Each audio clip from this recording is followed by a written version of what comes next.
The restraint collar flashed red as I laid my diagnostic key at the Queen's feet. Beneath Maerith's crystal throne, the device struck black glass with a small metallic click. The sound traveled farther than it should have. Around me, armored courtiers stood motionless in the blue light, their breathing hidden behind silver masks. Above them floated the system I had been ordered to repair, a translucent map of various civilian districts, threaded with thousands of amber points. Homes, clinics, water stations. Every point carried a compliance score. "Restore the pacification grid," Queen Maerith said. Her voice came through the throne's resonators without echo or warmth. "You have 6 minutes." I could smell hot circuitry beneath the chamber's incense. The grid's control core had failed because frightened technicians had overloaded it during the last curfew. I knew exactly how to fix it. Replace 2 burned relays. Rebalance the targeting array. Turn neighborhoods back into cages. I lifted my chin toward the hovering map. No, several guards tightened their grips on their pulse lances. Their gauntlets creaked. Maerith leaned forward, facets of the throne scattering her face into pale reflections. "You misunderstand your position, Elias. I understand the machine." I pointed to a cluster of amber lights blinking beneath the Capitol. "It locks doors, cuts power, and marks civilians for arrest when they gather in groups larger than 4. You didn't bring me here to repair infrastructure. You brought me here to make oppression reliable."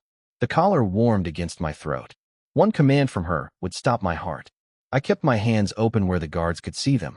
Maerith studied me in silence, one dark claw resting on the execution seal embedded in her armrest.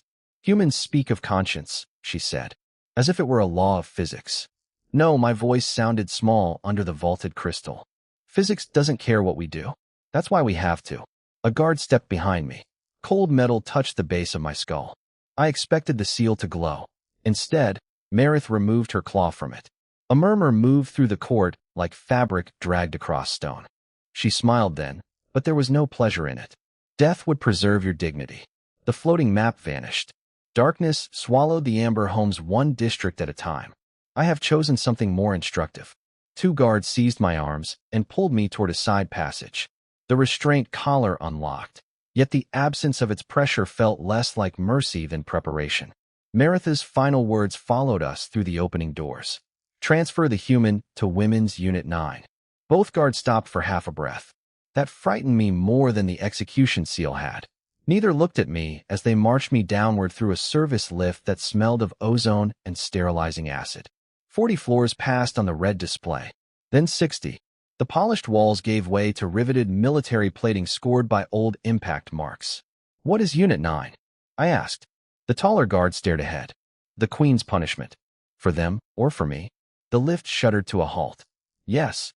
Beyond it waited a corridor barely wide enough for 3 bodies, washed in failing crimson light. No sentries stood at the far end. No surveillance lens turned to follow us.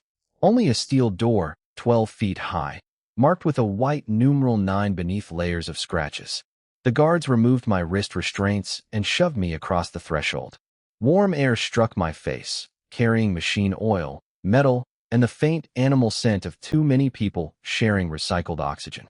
Somewhere in the darkness, armor shifted. Once, then again. Dozens of movements answered it. I turned, but the guards were already retreating. The steel door slammed shut with a pressure-sealed boom. Locks drove into place behind my spine. In the dark ahead, pale eyes began opening one pair at a time. Boots whispered over the grated floor, one pair becoming 10, then 30, until the sound closed around me like rain on sheet metal. The emergency lights pulsed crimson through the dark. By the second pulse, Elias could see them clearly. Tall women in scarred neural armor, their skin reflecting shades of cobalt, ash, and dull silver. Some carried rifles. Others had empty hands held loose beside hooked gauntlets. All of them were moving. They formed a circle 8 feet across, shoulder to shoulder, sealing the door, the ventilation crawl space, and the narrow passage behind the bunks. No one spoke. Heat gathered beneath Elias's collar. The air tasted of copper and overworked filters. His confiscated tools were gone, but the guards had left his compact service pistol clipped at his hip. That was deliberate. His hand hovered near it for half a second, then dropped. He unfastened the holster instead. Metal clicked sharply in the silence. Several rifles rose. Elias drew the pistol with 2 fingers around the barrel, lowered himself to one knee, and placed it on the deck. Then he slid it into the center of the circle. "If this is an execution," he said, standing again, "you won't need me armed." No one fired. A massive soldier stepped close enough for her breath to warm his cheek. Pale geometric scars crossed her throat. She watched his pulse beat beneath the skin, then bared pointed teeth. Not a smile, perhaps, but an instrument designed to resemble one. Elias stayed still. Another woman moved behind him. A claw traced the fabric between his shoulder blades without breaking it. The circle tightened to 6 feet. Then 4. Armor plates touched with dry ceramic taps. Their combined scent, ozone, antiseptic, old sweat, pressed closer than their bodies. Elias looked from face to face. There was discipline here, but no coordinated firing posture. Half the rifles lacked charged capacitors. 2 women stood with their weight on injured legs. One had positioned herself beside a younger soldier rather than near Elias. This was not a kill formation. It was an audience waiting for a familiar performance. A figure detached from the darkness above. She descended a ladder without hurry, boots landing with a low magnetic thud. Her armor bore no visible rank. Only a pale line painted across the breastplate. The others opened just enough to admit her, then closed again. "Salith," one soldier murmured. Salith stopped inches from Elias. Her black eyes held the red light without reflecting it. "Every male sent through that door reached for his weapon," she said. "Some begged before we touched them." Elias glanced at the pistol lying between their boots. "And the others?" "Tried to prove they were stronger than 30 trained soldiers." "Were they?" A faint vibration passed through the circle. Not laughter. Something older and less practiced. Salith leaned closer. "You knew we blocked every exit." "Yes." "You knew the weapon might buy you 3 seconds." 2. "If your rifles worked." Several muzzles dipped. Salith's gaze sharpened, but Elias nodded toward the unlit charge rails. "I repair systems. I noticed dead ones. Yet you surrendered the only live weapon in this room." "No," he met her eyes. "I refused to point it at people who hadn't attacked me." The ventilation fans groaned overhead. Somewhere behind the formation, a metal cup struck the floor and rolled in a slow circle. Elias finally understood what they had surrounded. Not his body, but the moment when fear became permission. They had expected disgust, panic, violence, proof that the stories told about them were true. Salith turned away first. With one raised fist, she stopped the test. The circle opened, but not toward the steel door. It opened toward the heart of the barracks. A soldier retrieved the pistol and offered it back grip first. Elias did not take it. Then a sharp mechanical whine cut through the chamber. The youngest soldier stiffened. Blue sparks crawled across the spinal nodes of her armor, and her knees struck the deck. Salith looked at Elias, no longer measuring his fear. "Engineer," she said as the girl began to convulse inside the locked suit. "Show us what your empty hands are worth." Blue light snapped across the young soldier's back, sharp as trapped lightning. Her armor hammered against the deck in short metallic bursts, and the air filled with the bitter smell of scorched insulation. Elias crossed the open circle before anyone could stop him. Salith shifted into his path. "The suit reads touch as attack." "Then tell it, I'm already dead." Another pulse arched between the spinal nodes. The soldier's fingers locked against the floor grate. Elias dropped beside her, close enough to feel heat radiating through the black plates. No diagnostic port showed beneath the overlapping armor. Varen neural rigs had been built to keep enemies out, and their wearers trapped inside. "Hold her shoulders," he said. No one moved. Along the nearest wall, red legal glyphs awakened as the suit registered unauthorized contact. Elias glanced at Salith. "You asked what my hands were worth." Salith knelt and pinned the soldier's upper armor to the deck. The others followed her lead, bracing the girl's legs without touching the sparking nodes. Elias slid 2 fingers beneath the lowest spinal plate. The material was hot enough to sting. A locking filament tightened around his knuckle, slicing the skin, but he kept searching until he found the manual release. "This will sever her motor link." "For how long?" Salith asked. "If I do it right, an hour. And if you do it wrong?" The armor answered with a rising whine. Elias twisted the release. The spinal plate sprang open, exposing a core no larger than a human thumb. White ceramic. 3 induction rings. A molten status strip blinking in time with the soldier's convulsions. He recognized the failure immediately. The core was feeding corrupted movement commands back into her nerves faster than her body could reject them. There was no time to shut it down properly. Elias wrapped his sleeve around the housing and pulled. The core resisted. The suit's defense current struck his forearm, turning every muscle rigid. A metallic taste flooded his mouth. Still, he pulled again. The core tore free with a hard click. Silence arrived all at once. The soldier went still beneath their hands. Cooling fans spun down one by one, leaving only the distant throb of ventilation and Elias's uneven breathing. Then the girl drew a shallow breath. Her fingers opened against the grate. Salith placed 2 fingertips at the side of her throat and waited. A pale band of light moved beneath the soldier's skin with each pulse. Alive. The wall glyphs changed from red to white. Unauthorized contact. Unit contamination. Mandatory detention. Elias sat back, his burned sleeve smoking faintly. That law wasn't written to protect you.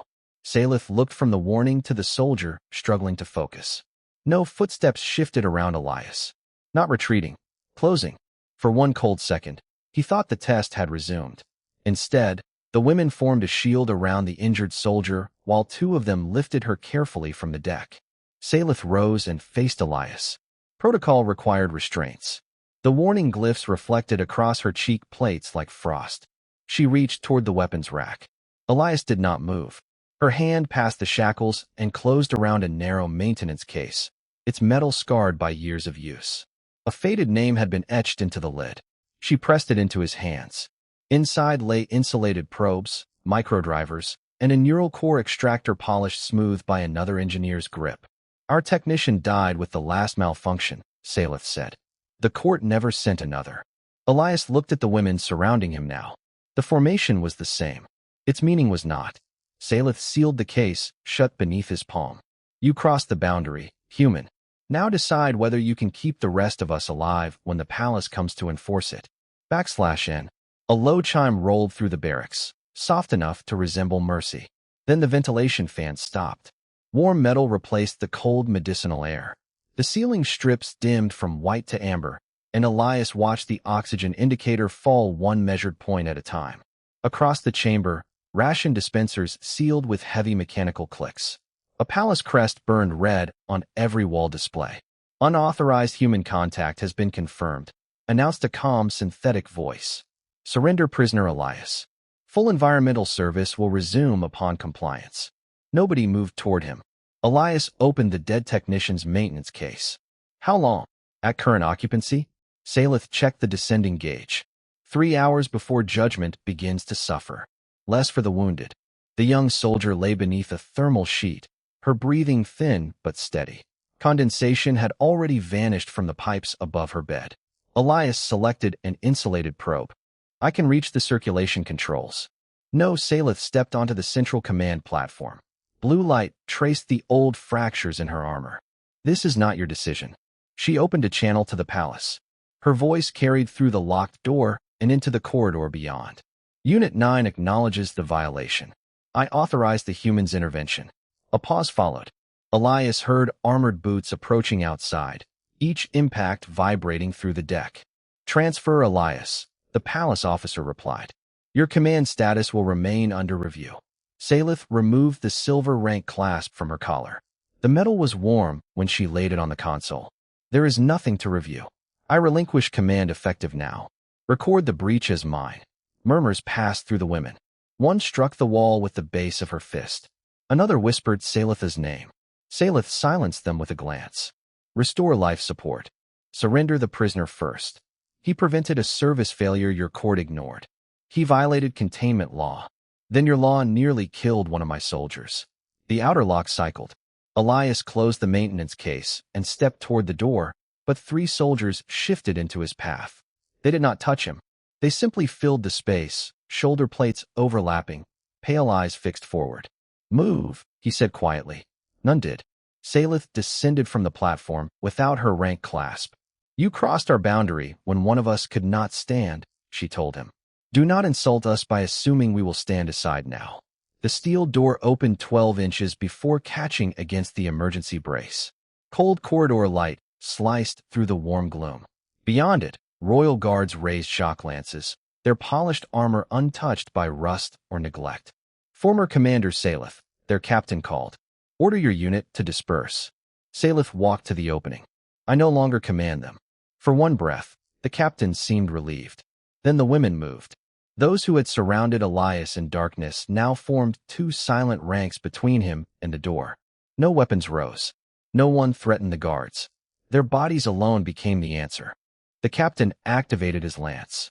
Its electric hum filled the oxygen-starved room. Final warning. The young soldier Elias had saved pushed herself upright behind the line. Her damaged armor trembled as she planted both feet on the deck. Others locked shoulders around her. Salith remained at the front, stripped of authority, and obeyed anyway. A ceiling display flashed. Environmental reserve, 37 minutes. The court had expected hunger and thin air to break the circle. Instead, the circle tightened. Elias felt the scarred maintenance case against his burned palm and looked past the women to the dead ventilation grid overhead. The guards could not reach him without crossing them. The women could not protect him much longer without air. 37 minutes remained for someone to choose which prison would open first. Cold air leaked from the dead vents in shallow breaths, carrying the smell of hot insulation and recycled metal.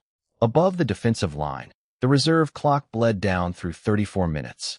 Elias lowered the scarred maintenance case beside a floor grill and opened it with his burned hand. The tools inside were worn smooth where another technician's fingers had once held them. "There's a service trunk beneath us," he said. Salith glanced toward the royal guards. Their shock lances still hummed beyond the wall of women. "That trunk leads outside the unit. It also leads to environmental control." Elias drove a magnetic key beneath the grill. The plate lifted with a metallic snap, releasing a breath of warmer air. He slipped into the narrow shaft while Salith ordered no one to follow. For the first time since surrendering her rank, the women obeyed reluctantly. The passage scraped Elias's shoulders. Amber maintenance strips flickered along cables damp with condensation. 16 yards in, his tool scanner found an active data junction hidden behind the oxygen manifold. It should have held pressure tables. Instead, it opened personnel archives. Faces filled the small display. Women from Unit 9. Beside each face sat a sealed testimony. Civilian coordinates altered during the Varen campaigns, surrender signals suppressed, casualty reports rewritten under Queen Maerith's authorization. They had not been confined because they were dangerous. They had been gathered because they remembered. A second light blinked beyond the junction. External maintenance access, open. The route bypassed the guards and surfaced beyond the palace perimeter. One body could fit before the lock reset. Elias stared at the green arrow. Earth's diplomatic office waited somewhere beyond those walls. A hearing. A transport home. Air that had not been rationed as punishment. Behind him, the ventilation duct carried a thin cough from the barracks. Then another. Elias removed the dead technician's access wafer from the case. Its remaining charge could perform one privileged command. Open the escape hatch or override the shutdown. Not both. Salith's voice reached him through the grill. Take the route. It was quieter than the electrical buzz. Maerith wants you inside this circle when we die. Elias placed the wafer against the emergency hatch. Green light washed over his knuckles. The lock opened 6 inches, revealing clean white corridor light and air cold enough to raise steam from his sleeve. He could already smell the sterile citrus used in the palace. Then he looked at the archive faces reflected across the metal. He closed the hatch. The mechanism tried to resist. Elias forced it shut, drove the magnetic key through the manual latch, and twisted until the shaft rang. The escape indicator turned red. Permanently sealed. "Elias," Salith said. "No question this time." He pressed the access wafer into the environmental bus. "You weren't sent here because you were monsters." The wafer cracked under the current. Every amber strip went black. For one long second, the barracks made no sound at all. Then the ventilation turbines caught. Air surged through the duct with a deep mechanical roar, pushing dust across the floor and lifting loose strands of the soldier's hair. The ceiling lights returned in bands of pale blue. Ration locks clicked open one after another. Beyond the grill, the young soldier drew a full breath without her damaged armor shuddering. The reserve clock vanished. Elias crawled back into the chamber as the maintenance wafer cooled into useless glass between his fingers. The women parted for him now, not from suspicion, but to let him reach the center. Salith looked at the sealed grill, then at the broken wafer. Your way out. Closed. A warning symbol ignited across every wall panel. Unauthorized life support restoration. Reactor purge authority requested. The guards lowered their lances and backed toward the steel door. Elias heard heavy locks engaging on the other side. The palace had lost its power to suffocate them quietly. Now it was asking permission to erase the entire unit. Salith stepped beside him as the warning light painted them both red. Then we find out, she whispered, what the Queen is willing to destroy to keep us from breathing. A low chime rolled through the barracks, too calm for an alarm. Red light drained from the walls and returned as a hard white glare.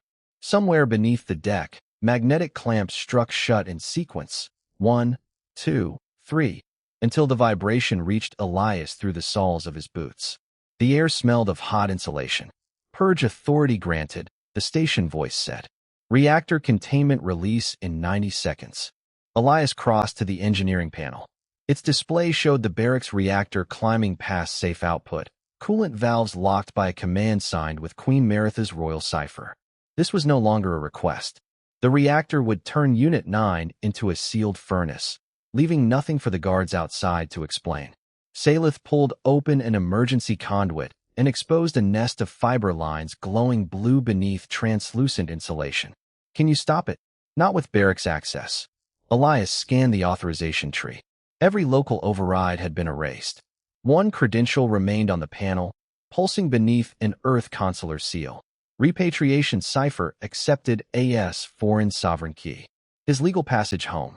The code that proved Earth still claimed him, even in chains. There has to be another key, Salith said. There isn't.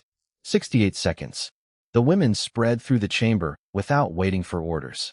Two forced the coolant manifold open with maintenance bars. Others carried the recovering young soldier away from the reactor wall. Her damaged neural armor clicked with each breath, but her lungs remained steady. Salith caught Elias's wrist before he placed his palm against the console. That cipher is your return. It can also be a reactor lock.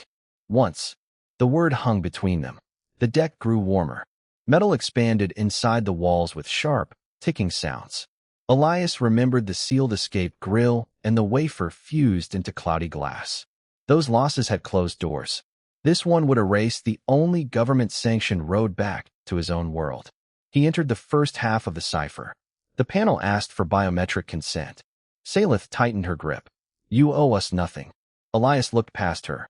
The soldiers who had once encircled him stood around the reactor now, holding pipes, braces, and useless rifles against a machine none of them could intimidate. They were not asking him to stay. That made the choice cleaner. No, he said. But the Queen doesn't get to decide who deserves air. 37 seconds. He pressed his burned forearm to the biometric plate. Heat bit through the damaged skin. The Earth seal flared gold, then collapsed into a stream of code that poured through the reactor controls. Letters appeared one by one. Repatriation status, revoked. Consular identity, burned. Return petition, permanently void. The cipher consumed itself as it forced foreign sovereign custody over the reactor core. For 3 seconds, nothing changed. Then the rising whine broke into silence. Coolant valves slammed open below them. Frost spread across the exposed pipes in branching white veins, and cold vapor washed over Elias's boots. The purge clock froze at 9 seconds before vanishing. No one cheered. A small blue image of Earth remained on the console, flickered once, and went black. Salith released his wrist. Her gaze stayed on the dead seal as she reached for the silver insignia fixed beneath her collarbone. The royal crest she had worn even after surrendering command. She tore it free. The fastening pin snapped with a dry metallic crack. Every soldier watched as she placed the crest on the deck and crushed it under her heel. One after another, the women removed their own insignia. Silver struck steel like cold rain. The palace named him the cause, Salith said, her voice carrying through the cooling chamber. It tried to make us his executioners. It tried to make him our grave. The recovering soldier pulled off her crest with trembling fingers and dropped it last. Salith looked at Elias. No more ranks granted by Maerith. No more obedience owed to her. Beyond the sealed door, the royal guards began hammering against the locks.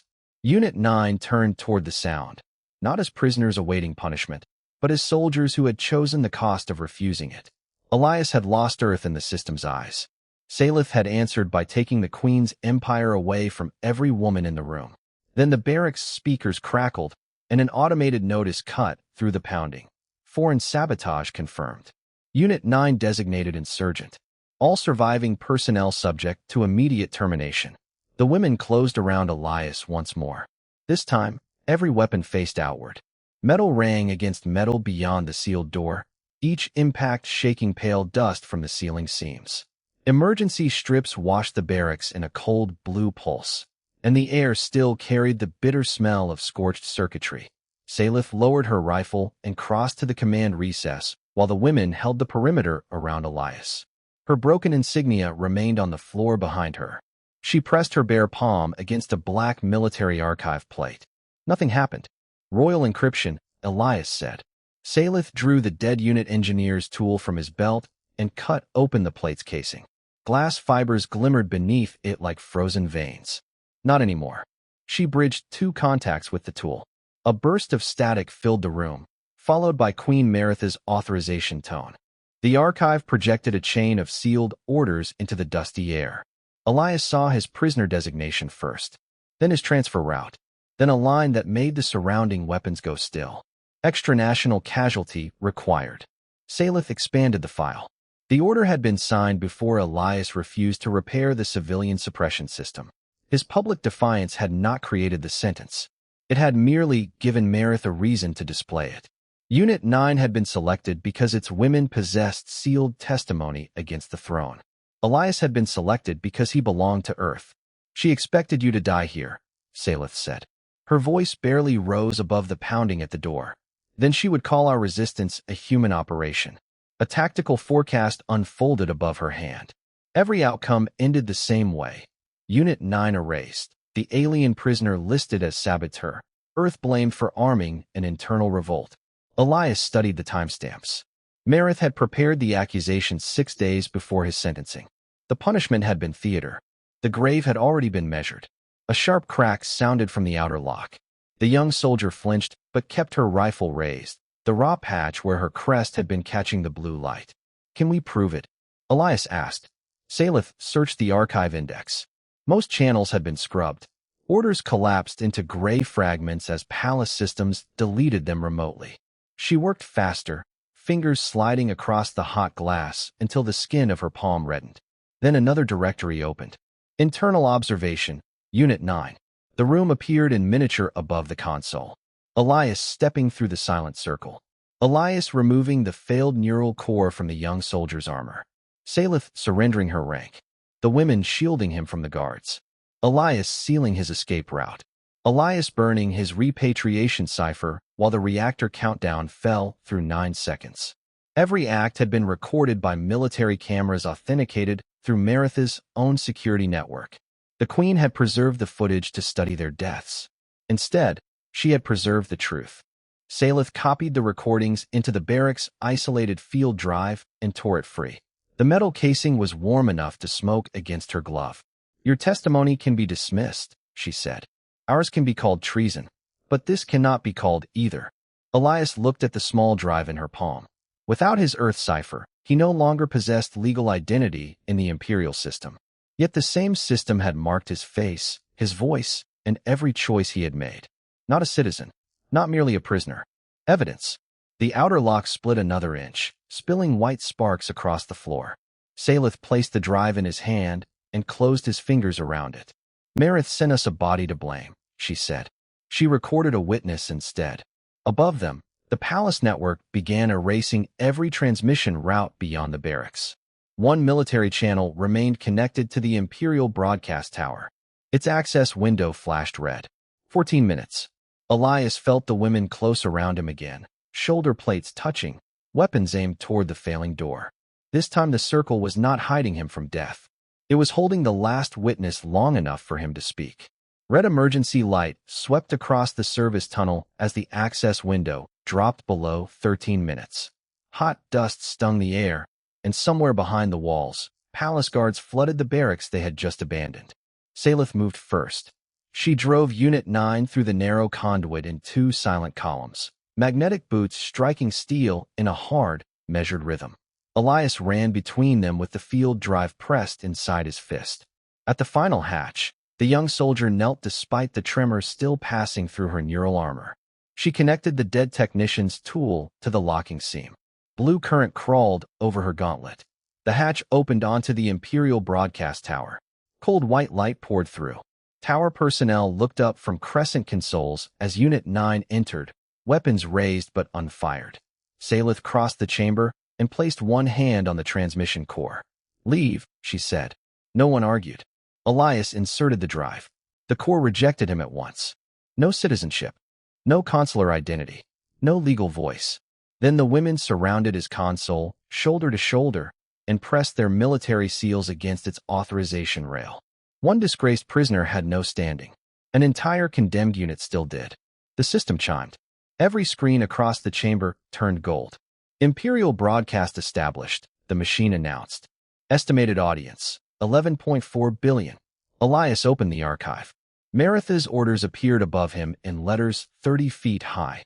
Terminate Unit 9, preserve the alien body, attribute destruction to Earth. He released the surveillance recordings behind them. The young soldier collapsing, his hands removing the failed neural core. Salith surrendering command. The escape route sealing. Oxygen returning.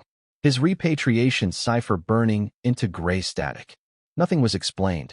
Nothing needed to be. The Empire watched its queens lie beside the cost of refusing it. A crystal image formed over the central platform. Queen Maerith stood beneath her distant throne, silver robes untouched by smoke. "Elias," she said, her voice entering every connected home and warship. "End this transmission. Surrender the drive. You will receive a restored identity, safe passage to Earth, and a full pardon." Her gaze shifted toward the armed circle around him. They will receive the sentence they earned. The offer hung in the refrigerated air. Earth filled one side of Elias's console, blue, clouded, unreachable until that instant. Salith did not look at him. She stepped away from the controls, leaving the choice uncovered. Elias placed both hands where the Imperial cameras could see them. Then he closed the pardon window. "A road home bought with their graves," he said, "doesn't lead home." He authorized unrestricted duplication. The archive fractured into billions of verified copies and escaped beyond the palace network. For the first time, Maerith's image flickered. An elevator opened behind the throne. Salith crossed the live projection threshold as the tower's quantum gate synchronized both chambers, emerging within arm's reach of the queen. Her rifle rose. Maerith did not move. Neither did the billions watching. Salith's finger rested against the trigger, then straightened. She lowered the weapon and locked its power cell. "No private death," she said. "A public trial." Palace guards entered the throne chamber, but their weapons turned toward Maerith. Across the Empire, military seals began withdrawing from the crown's command net. The queen remained beneath the crystal light as her authority vanished screen by screen. Back in the tower, Unit 9 closed around Elias once more. Their armor was scorched. Their breathing filled the chamber. No weapon pointed at him. Beyond the glass, troop carriers were rising from the palace decks, and no one yet knew whether they carried judges or the last soldiers still loyal to the throne. The troop carriers crossed the tower glass in absolute silence, their hulls black against Vera's violet dawn. Then the landing clamp struck. Metal thunder rolled through the floor, shaking dust from the overheated vents. Unit 9 tightened around Elias. Not a prison now. A wall. The young soldier stood nearest him, one hand trembling against her neural armor, the other holding a disabled rifle like a promise she no longer needed to fire. "Open the outer doors," Elias said. Salith's image flickered above the broadcast console, transmitted from the throne chamber. Crystal light cut across her scarred armor. "We don't know who came." "Then let them see us before they decide." Elias reached for the lock. Dozens of armored hands covered his wrist, not restraining him, only sharing the choice. The young soldier pressed the control herself. Cold air rushed into the chamber, carrying hot engine oil and the sharp scent of ozone. The doors parted. Imperial troops filled the landing bridge in disciplined rows. White insignia gleamed on their breastplates. Their commander stepped forward, removed her helmet, and placed it on the deck. Behind her, hundreds followed. The sound came in waves. Armor unlocking. Weapons powering down. Knees touching steel. By order of the Provisional Military Court, the commander said, Queen Maerith is remanded for public trial. Unit 9 is released from all royal sentences. No one cheered. The women had lived too long beneath orders that changed names while keeping the same chains. Elias felt their circle remain firm around him. He looked toward the console. An earth. The commander's eyes lowered. Maerith's pardon had died with her authority.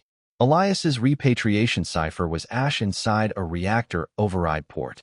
No court could restore a legal identity he had destroyed with his own hand.